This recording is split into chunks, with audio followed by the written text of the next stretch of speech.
All right, everyone. It is Tuesday, April 15th, 2025. Welcome to another episode of the He Said, She Said Sports Talk Podcast. We are your hosts. I am Big Red, and this is Tony. What's up, Tony? Not much. Live and in Yeah, person. live and in this person. week. Yeah, first time together doing this. So this is a little something new for the fans. We're Gonna be a going fun one. Yeah. We're gonna get right into it. Big week in women's basketball. WNBA Draft was yesterday. A lot of women accomplished their dreams of becoming professionals. Paige Beckers was the first pick in the draft. Unsurprisingly. Not surprising at all. What's your take on the draft and how you feel about things? Before I actually get into the picks that were made and how I feel about those, first and foremost, I think I got so used to how good Unrivaled's content was that the WNBA's draft content was very lackluster to me. It was hard to find a lot of the information until the day of. So I could have used more A little more, from them. Just in general, could have used more from the WNBA. I had friends texting me, asking me when the draft was, and I was like, you follow the WNBA and you can't find it, which is, I just feel like they definitely could have pushed it more, especially with the success of last year and Caitlin Clark. And I agree too, because you definitely didn't see a lot on it for sure. There just wasn't a lot on it, but obviously Paige Becker is the number one pick. She went to Dallas. The Dallas Wings won the lottery for the number one overall draft pick. And boy, did they win out with Paige Becker. She had a monster finish to her college season. And winning the championship. She is going to make an immediate impact on this team. She's going to team up and just with Arike Agumbawale, who is a known beast. Star.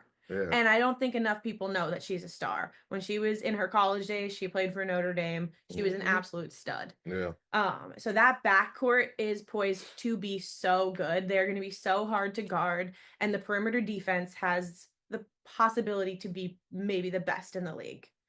Now, definitely. Dallas overall, A+ with their draft. They went with Isaiah James, NC State, Madison Scott from Ole Miss, JJ Quinterly from West Virginia, and Arianette Vonleh from Baylor. It is unlikely that all of those women will make the roster, but boy, is that camp going to be exciting to see who ends up there. I love Isaiah James. I think she would make a great addition to that team, potentially on their roster, coming off the bench. I think she can give a lot of good minutes. So I do like that. Yeah, no, definitely. Your girl Haley Van Lith, number 11, a first-round draft pick to the Chicago Sky. Teamed up with Angel Reese. I like her. I hope she has a great career. Obviously, she's going to a decent squad with Angel Reese and others. But no, definitely shout out to her for being a pick 11th. The Mystic had 3 drafts in the first round. How did you feel about those picks? Great picks. I was very curious to see where they went with them because they had so many. They had the 3rd pick, the 4th pick, and the 6th pick. And I think a lot of teams had 2nd, 3rd, plan A, plan B, plan C for depending on what the Mystics decided to do.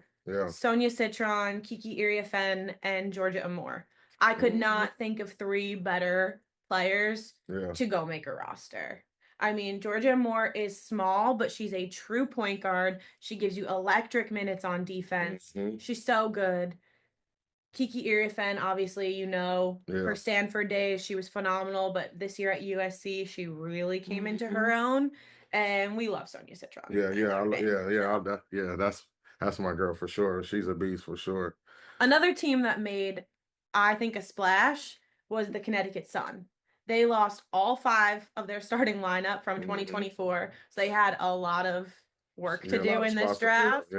And they had picked 7 and 8, and they went Anissa Morrow from LSU and Sanaya Rivers, NC State. You know how I feel about the NC State girls. I love them. I am so excited to see Sanaya Rivers on this roster, possibly even starting for this team. She's long, she's quick, she's versatile. And Anissa Morrow, kind of like Angel Reese, is going to be a fantastic rebounder, give you great defensive minutes and good on offense as well. She's a little undersized for a forward, but I honestly think that that doesn't impact her on the floor. She's still out there. And yeah, her game doesn't impact her game at all. Yeah, definitely. What maybe a surprise pick or underdog pick, or maybe a player that went. The surprises, the best stuff was Paige Beckers. The moment she was drafted in her very first interview, she advocated for her teammates to be picked, and they both were. Yeah, no, that's dope. Late in the draft, but I believe Caitlin Chen went to the Valkyries, where she's got a pretty good chance to make a roster with a brand new team. And I'm blanking, but yeah. But at least they got drafted. Yeah, she vouched for them. Both teammates got drafted. Lynx, I think, is that the team? Not entirely sure, but those were definitely like the end of the draft. It's exciting. They were there cheering her on, right? And so, just super exciting for them. And another Kate Martin moment where you're just getting pulled out of the stands. You're there to support your teammate, and very, very cool thing. So that was not a surprise, but a little bit of a surprise. Okay, that's what about you? You having a surprise? No, I really didn't have any. There really weren't any surprises for me. Obviously, you knew Paige was going to go number one. Yeah. I'm curious about the number 2 pick though. The girl from France, Dominique. Yeah. Again, coverage of this draft, I would have loved to learn more about her. Yeah. She's a player, if you don't know who she is, who has such a high ceiling. She's 20 years old, I think. She's 6'6". She's long. She's lanky. She can dunk. Yeah. Which, adds something to the league as well. Something that I think the last time I really saw that and was in awe was Brittany Griner. Yeah. So it definitely adds a lot. The first one I seen in my time was probably Lisa Leslie. Yeah, she was the first one. But so very, very exciting, very cool. But again, I wish there was more coverage on her. So the definitely. People who don't know who she is can know who she is. No, definitely, for sure. But definitely a congratulations to all the women who were drafted in all the rounds. You know who wasn't drafted? And Ryan Rucco really threw it out there last night. Sedona Prince, TCU, was not drafted. And she was projected to potentially be a first-round pick or an early second-round pick. Why do you think she wasn't? What do you think? She's 6'7". She's a very solid college player. I don't know that her game necessarily translates super well to the W. I mean, you're facing elite talent, and a lot of times I think she just outsized people. Yeah. But the other thing is the abuse allegations. Gotcha. And men's sports take notes. This is the first time that I have seen someone's draft value decrease because of their allegations outside the sport. Yeah, no, I mean, it's happened maybe a few times, but no, definitely for you to just not get drafted is crazy.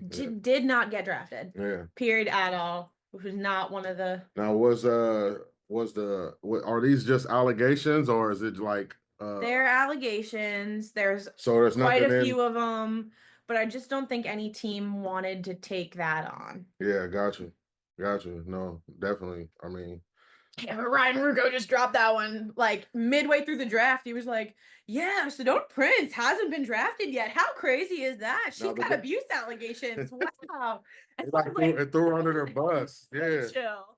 Yeah, he didn't have no chill. He threw under their bus. So like, but the WNBA, they have the like undrafted free agents. Like, they do. They'll have undrafted free agents. I've already seen a couple. Yeah, she'll have her chance to hopefully, give her career a shot. So. We'll see. Yeah. Again, I don't know that her game, even if you overlook all of the off the court stuff, I'm not sure her game translates. Yeah. Maybe she's not athletic enough. She just has a height.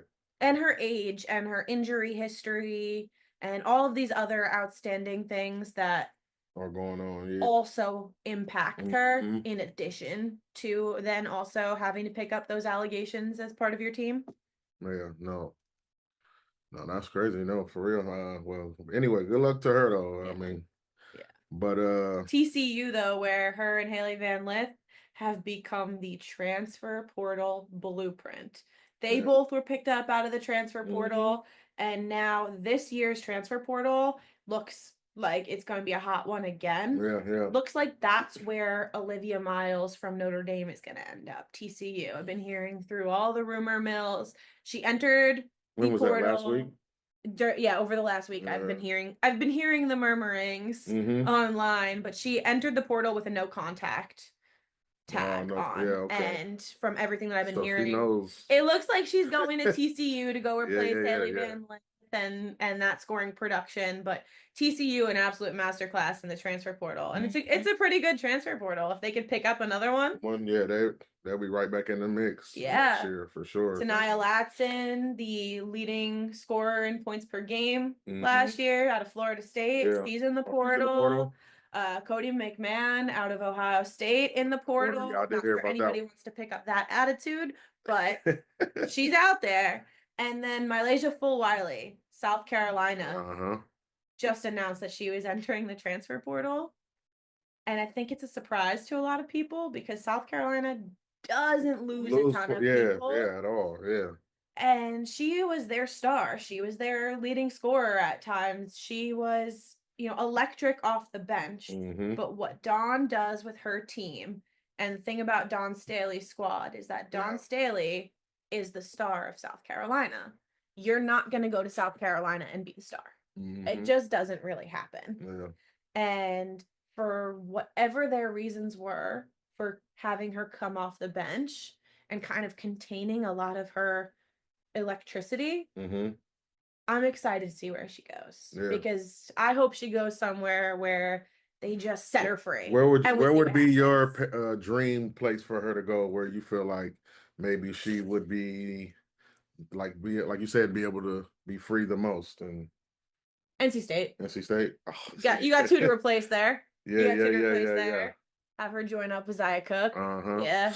That's gonna be a problem. I would love that. I mean, just like let her go. Like let her play her game fully and completely. And find out if Dawn was right to kind of hold that back. And if, it's too much and it gets her out of pocket, or if it's a success. But and now she's definitely gonna have a chance to show whether it was or not. But good luck with her wherever she decides to go. I'm sure it'll be someone who is like a championship contender, I'm sure. Yeah, definitely. I hope so. It should be. I mean, anywhere she goes should become a championship contender if she doesn't. So. No, definitely. Yeah. But another congratulations to all the women, WNBA Draft. Good luck to y'all in y'all careers, definitely. We're going to cross over to the NBA. There'll be a couple of play-in games today and tomorrow. Today's games will have Orlando versus Atlanta at 7:30, and then you'll have Memphis and Golden State as well tonight. The winner of the Orlando and Atlanta game will be the 7th seed. The loser will go play for the 8th seed spot against either Chicago or Miami. And for Golden State and Memphis, the winner of that game will be the 7th seed in the West. And the loser of that game will have to either play the winner of Dallas and Sacramento. So good luck to those teams, and then we'll get the playoffs rolling, Yeah, that will have some more coverage of. Yeah, definitely, for sure. No, let's touch on some college football news. There's a lot of news actually in the college football world, but we're going to start off with the Kyron Lacey news. He just recently passed away. Our condolences to him and his family.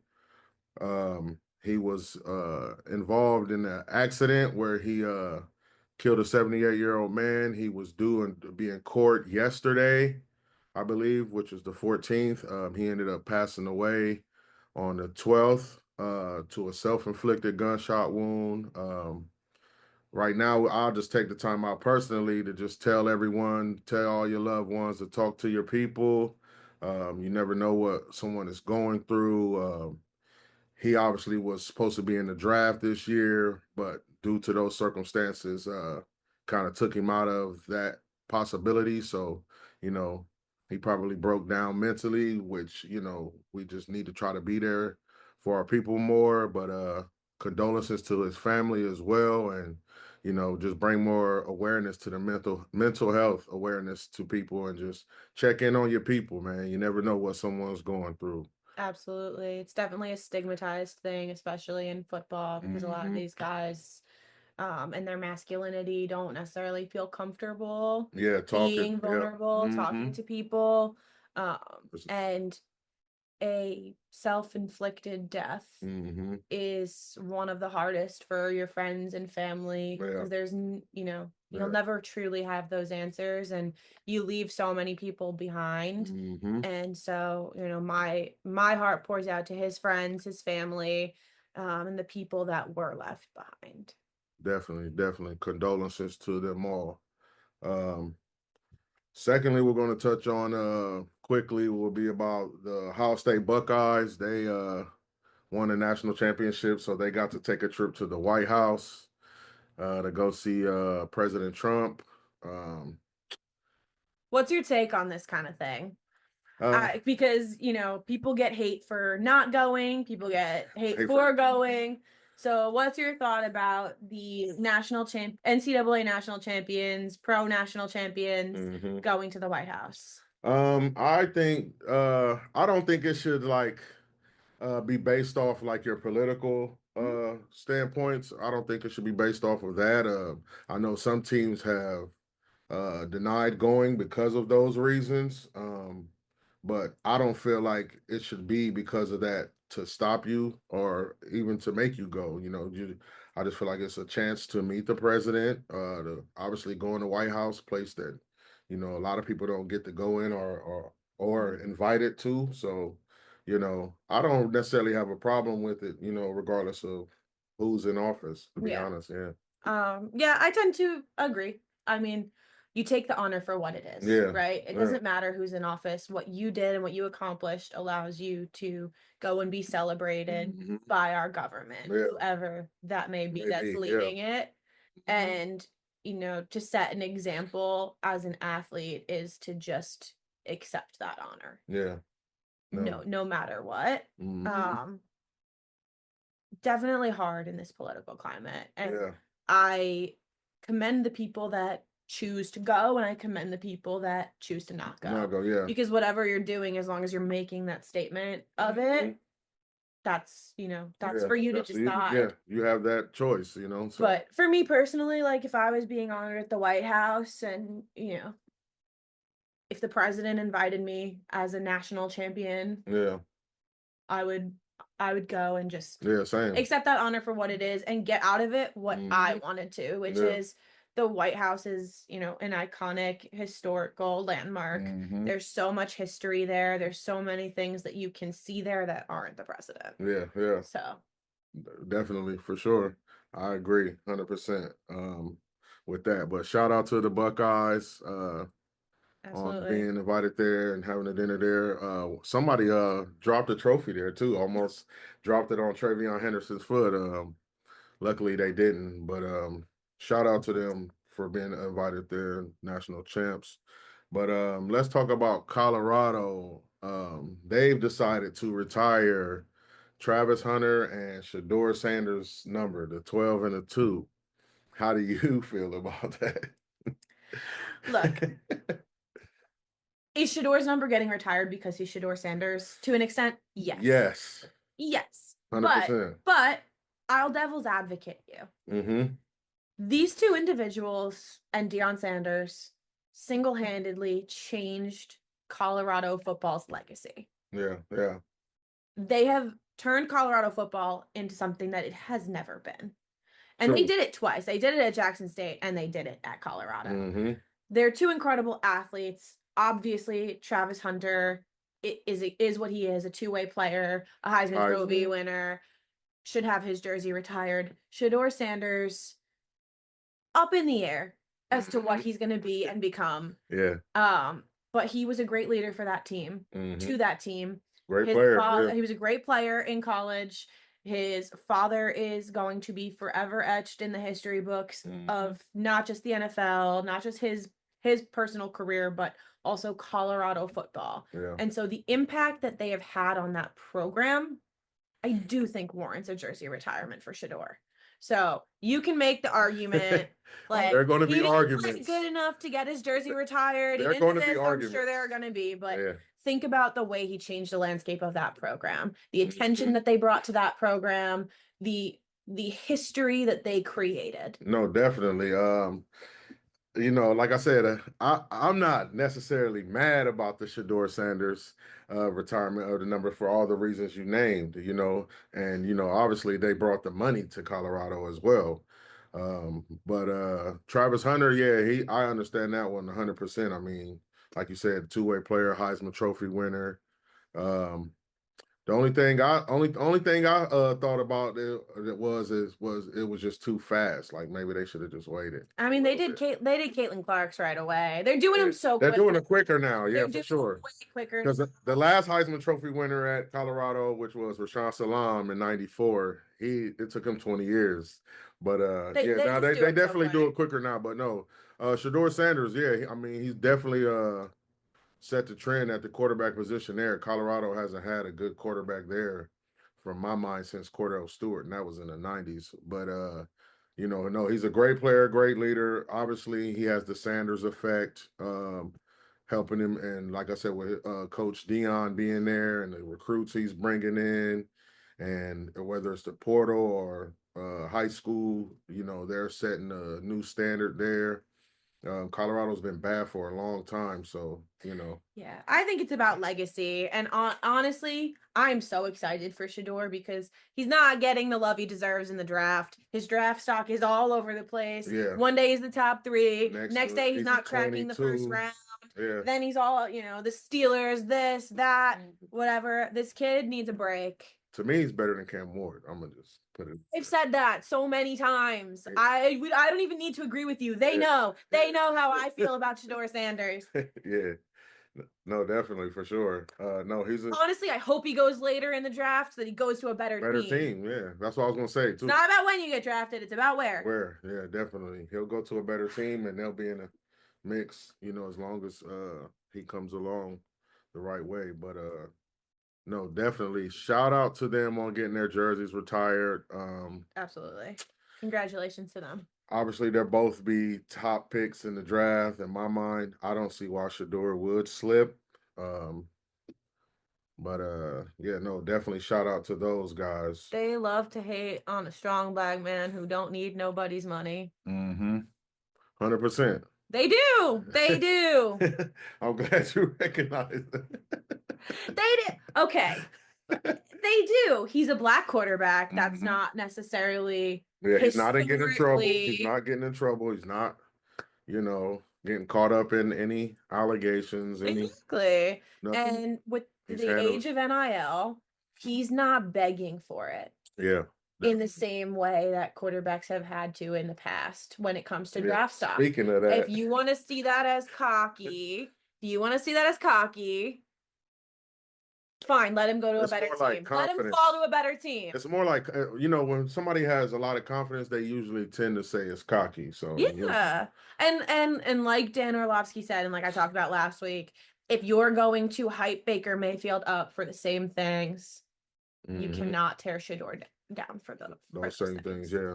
Because please take a look at the person that you're lifting up for being cocky and the person that you're tearing down for the same thing. Yeah, no, definitely. Why are you doing it that way? But no, yeah, definitely. Shout out Shedeur, shout out Travis Hunter getting the 12 and the 2 retired. Yeah, and speaking of guys who need money. Yeah, speaking of guys, on the money hunt. I wouldn't even say need money. I guess it'd be in a little on the money hunt. Yeah, definitely on the money hunt. Former Tennessee quarterback Nico Iamaleava, however you say his last name. I always tear his last name up.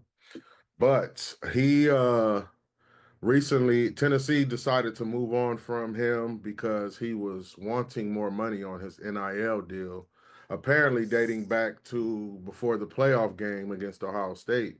Buckeyes, he was wanting more money from them. He had a NIL deal of 4 years for $10 million. Yeah, which is like about $2 a year, a little over $2.5 a year, something like that. But he was wanting more money, but Tennessee decided to let him go. How do you feel about that? Yeah, I mean, like we talk about all the time, the age of the NIL era and the transfer portal both being so accessible in tandem, and the problems that that's presented. Yeah. There's no loyalty. It's None. all about the money. Yep. And to some extent, like I've always been like, let the boys get their bag. Capitalize on every opportunity. Definitely, yeah. But there needs to be stronger rules within the transfer portal if you're going to do that, or stronger rules within NIL, because you can't have both be so free. Yeah. Because there's no loyalty. And, you know, the Miami coach said, quote, and I quote, if they want to play holdout, they can get out. Yeah. Right? Definitely. And I Mario think Cristobal. yeah, and that is empowering for the colleges to kind of take that power back a little bit. Like, hey, you can't hold out on us just for your NIL money. You actually have to show up, because I think the thing that finally broke the dam was him not coming to practice. Not coming to practice, not coming to the not meetings. coming to this, to the practice for the spring game. Yeah. And you know, kudos to them, because if the age of NIL and transfer portal is going to be this free, then colleges should have the same opportunity to negotiate back. It can't be one way. Now, should NIL exist? Absolutely. Should the transfer portal exist in some capacity in the way it does? Absolutely. Yes. Maybe you only get to transfer one time. You only get one freebie, and then it's a 1-year wait, right? Yeah. There's got to be something that changes in the next year or two here. Or the NCAA needs to start operating like the NFL, and there needs to actually be contracts signed. Because right now people can just leave whenever they want. Yeah, definitely. And it's like they're, without the contracts being signed, they're getting all the money and just running into transfer portal to another school. I hate to see situations like this, to be honest, because it's like, you know, for Nico, to me, I feel like it's a selfish act, you know. Absolutely. When it comes to your teammates, your coaches, all the players and everyone, I feel like it's just selfish because, you know, obviously they were going into the playoff game, and if he would have, obviously they still lost the game, but if he would have held out that game, that would have been a big deal going into that game. You're putting so much pressure on your team, you know. But besides that, you know, I feel like he should shout out to the coach of Oregon, Dan Lanning, because I love Dan Lanning. Dan Lanning is the one who told Josh Heupel about Nico's father reaching out to him to try to get more money. So shout out to him, because, you know, with the coach's loyalty. But yeah, I think Dan Lanning's like one of the greatest dudes. Yeah, he's such a good guy. I fuck with Dan Lanning for sure. Even though he's in the Big Ten against my Buckeyes, but I fuck with Dan Lanning. He's a good coach for sure. Pac-12. I don't really see it as a Big Ten. Yeah, a lot of people don't, believe it or not. It's still very weird for me and unnatural to hear Oregon and think Big Ten and USC, yeah. UCLA, you know, but weird. Yeah, they're there. But no, with Nico, man, nobody's selfish. Yeah, he is selfish, and what's crazy is it's hurting him in the transfer portal too, because the team, it's only really they were talking about 2 teams that were on him, which were UCLA, which it still is, but UNC decided to move on from Nico, and they decided to go with a quarterback from South Alabama, or recruit a quarterback from South Alabama. I think Bill Belichick is smarter than what Nico is playing at. Mentally, I don't think he's going to fall for it, because he was an NFL guy. He understands contracts. And he understands mental too, you know, like that, just the selfishness won't get you there in the league, you know. Right. Players don't want to play with selfish guys, you know, that's just all about money. You know, they want you to be about the team as well. And him, you know, being selfish is coming back to bite him in the portal. You know, like I said, he'll have a shot at the league, but to me personally, you know, I don't think he'll be a great quarterback in the league. I think he'll be a backup at most. And then on top of that, he got $2 million for sitting out a year. He set his first year of college, you know. behind Joe Milton. So it's like you set out, got $2 million for sitting there. Now you want more, and then you really didn't play that well. He was inconsistent at times in big games. He definitely was inconsistent. Yeah, he looked good at times. You know, Tennessee had a good team. They had a great running game and they had an excellent defense. Yeah. So he didn't necessarily have to do much, but he definitely was inconsistent. And you know, Tennessee could have won a lot more games had he played well.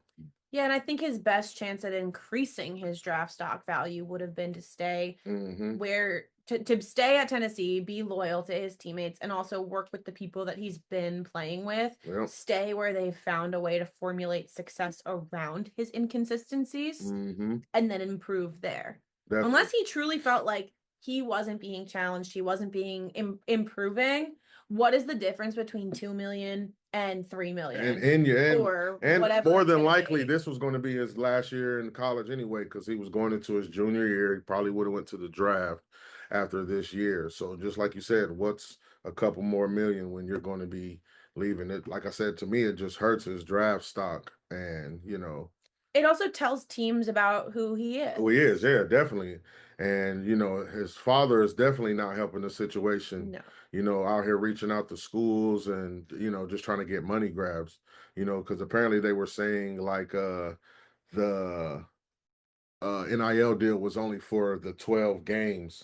So if they would have made it to the SEC championship game, they would say he would possibly would have sat out then if he didn't get it renegotiated, which is crazy in my eyes, you know, to sit out you play the whole season and then you're going to sit out the SEC championship game or a playoff game. If that doesn't scream selfish, I don't know what does. But people look at that stuff. I mean, teams that are going to draft you look at stuff beyond your stats all the time. It happens all the time. It happens at the college level. It happens at the pro level. They want the person and the player. Yeah, they definitely do. That's why they interview you at the combines. That's why they have private meetings and private camps and trainings with you to get to know you as a person, you know. And I just feel like this was just selfish. It kind of was selfish from the beginning. Really, Tennessee started paying. Tennessee gave him his NIL deal his junior year of high school. Yeah. So, you know, it just goes to show that they were on such a big money grab because it was a big deal when he did sign with Tennessee because a lot of schools did want him, but that he decided to go with Tennessee, obviously, because of the money, you know. But, go where the money is. To an extent, go where the money is. Yeah, but yeah, don't be selfish about it. And I definitely think the NCAA is going to have to do something about the transfer portal. Maybe only make it like a certain amount of time, or you can only do it once. And then if you want to do it after that, you have to sit out a year, you know, because it's just like it's going to become a trend. Definitely. I'm sure he's not the only selfish player out there that's going to be trying to do this in the future. So, but they're going to definitely have to do something about it for sure, hopefully. But before we get out of here, we're going to give a shout out to the Masters winner, Rory McIlroy. He shot an 11 under to win his first Masters. He's won a lot of PGA tournaments, but this is his first Masters. So congratulations to him. Gets to don the green jacket. And I actually forgot to talk about something on here too. Yes. I mentioned Rory McIlroy. Shout out to him for sure, but forgot to talk about TJ Watts. I was gonna correct you. Yes, because we can't leave without talking about TJ Watt. Yes, and his contract negotiations with the Steelers and him wanting a possible trade. How do you feel about that? And I mean, if I were him, I'd want to trade right now. They still don't have a quarterback. Yeah. How are you gonna win games if nobody's throwing to your wide receivers? Yeah. I don't know what they're doing. I could definitely see him wanting that trade and working and negotiating towards that trade. Where he goes, it looks like it could be a draft day trade for some increased draft stock. I don't know. Where do you think the best? Who would trade for him? There are a lot of people that would trade for him. 100%, yeah. And two, who has good enough draft pieces that the Steelers would be interested in that trade? Yeah. See, I was going to start off. I wasn't thinking about draft pieces. I was thinking about, well, some have to be draft pieces, but like Atlanta, they need to get rid of Kirk Cousins, and they need a quarterback. So with a couple draft picks and Kirk Cousins, they could send TJ Watt to Atlanta. But I don't know what Atlanta's draft picks look like, if the Steelers would be interested in that or not, or if they're interested in Kirk Cousins at all or not. But I mean, right now they got to be interested in anybody with a throwing arm. well, yeah, which I don't. That would be the perfect spot for Kirk Cousins in my mind. I don't know why the Steelers haven't jumped on that, and I don't even know why Atlanta hasn't pushed for that. You have to look. They may not have the draft.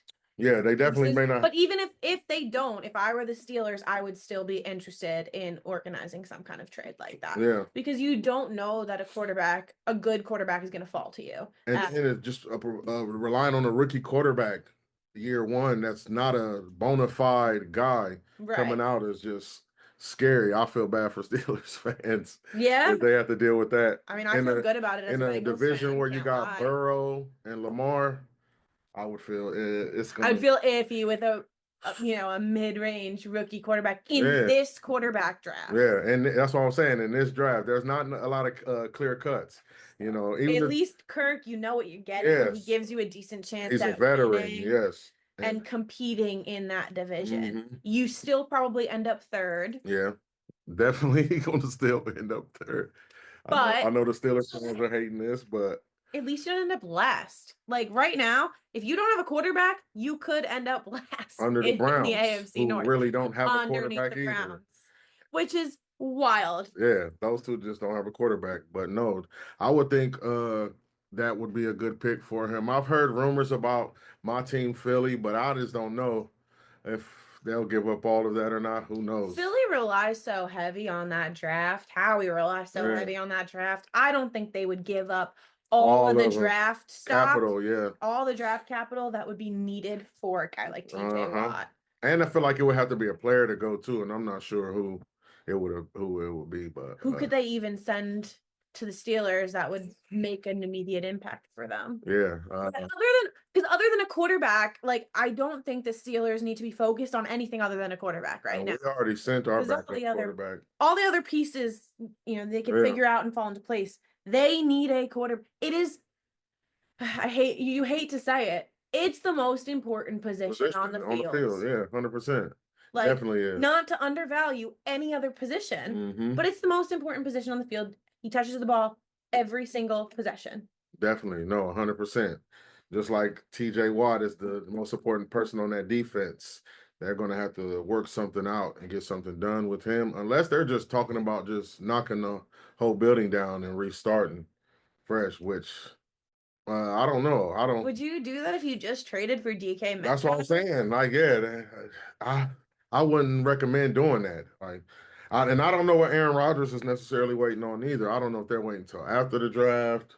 Aaron Rodgers is waiting to do the thing that gets him the most attention. That's what he's waiting for. That's what he's doing right now, for sure. It's not even about the most money. It's about the most attention. What can he do that paints him as the main character boy with all the spotlights on him and every story being about him for the entire week, if not a month? That is the most attention-seeking man I have ever met. He created an entire, was it Netflix? An entire series about himself and called it like The Enigma. I guess she's not a fan of that Enigma. I've never seen it, so I don't. I think that's what he called it. I don't even know. I did not watch 1 second of it. I saw the trailer for it. I laughed and I moved on with my life. Yeah, no. I mean, Aaron Rodgers. I think he's done. If you ask me, I think he's embarrassing himself at this point. Yeah. You have a legendary career. Yeah. And this is how you end your career. This is the way you want to leave your legacy. Yeah. No, he kind of reminds me of, I hate to say this because this is my boy, but he kind of reminds me of like Roy Jones of football. Roy Jones, the boxer.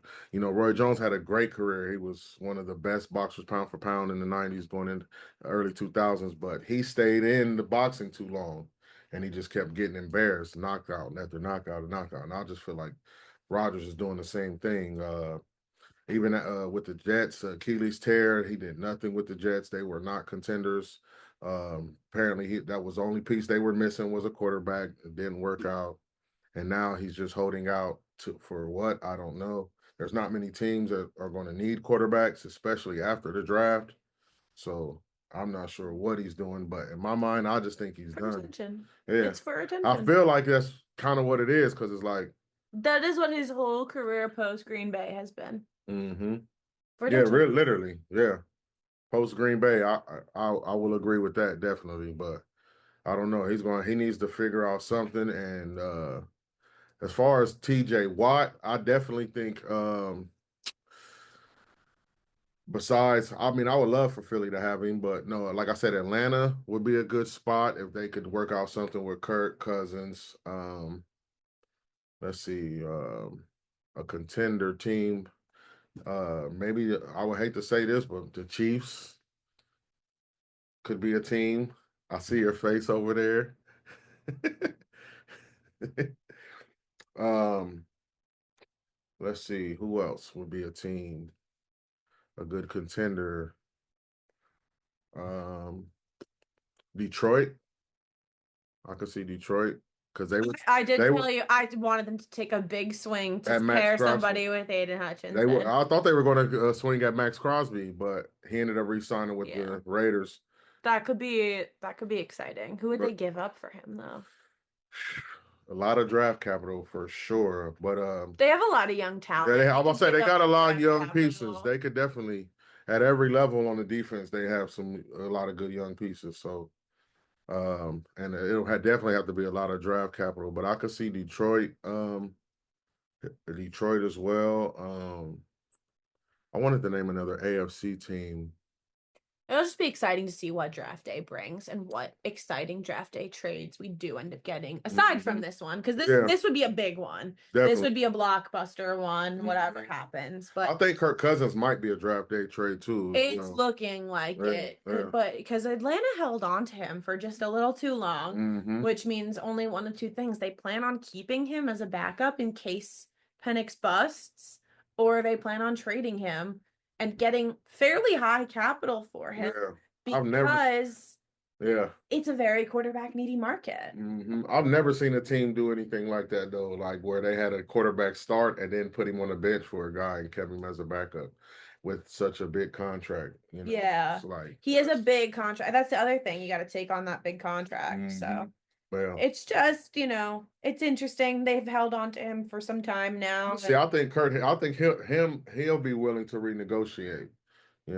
I think he might be willing to. It's funny that he got that huge contract because Kirk has always come across as a very humble guy, it's not about the money kind of guy. Yeah, people have always said he's stolen contracts, or like they'd be like, "How Kirk get all this money?" He's gotten contracts from Minnesota, Atlanta, the Commanders. He's gotten big contracts from all those teams, and everybody just wonders, how does he keep? Who's his agent? Yeah, I want his agent. Shout out to his agent for sure. He gets them contracts, them big deals. But no, yeah, I mean, hopefully we'll find out draft day next week. Yeah, where everyone is going and whatever trades happen. I'm very sure we'll excited about this draft. Definitely talking about it. For sure. Just a little bit. We might touch on it. It could be brief. We might. Yeah, definitely. But a deep dive on the NFL draft coming your way. Definitely. Deep dive for sure. Yes. But our time. That's it for now. Yeah, that is it. Our time has come to an end. We would like to thank y'all for listening to the show, and we appreciate y'all. Welcome. We'll see you guys next week on the He Said, She Said Sports Talk podcast. I'm your host, Big Red, along with Tony. And as always, it's love and peace.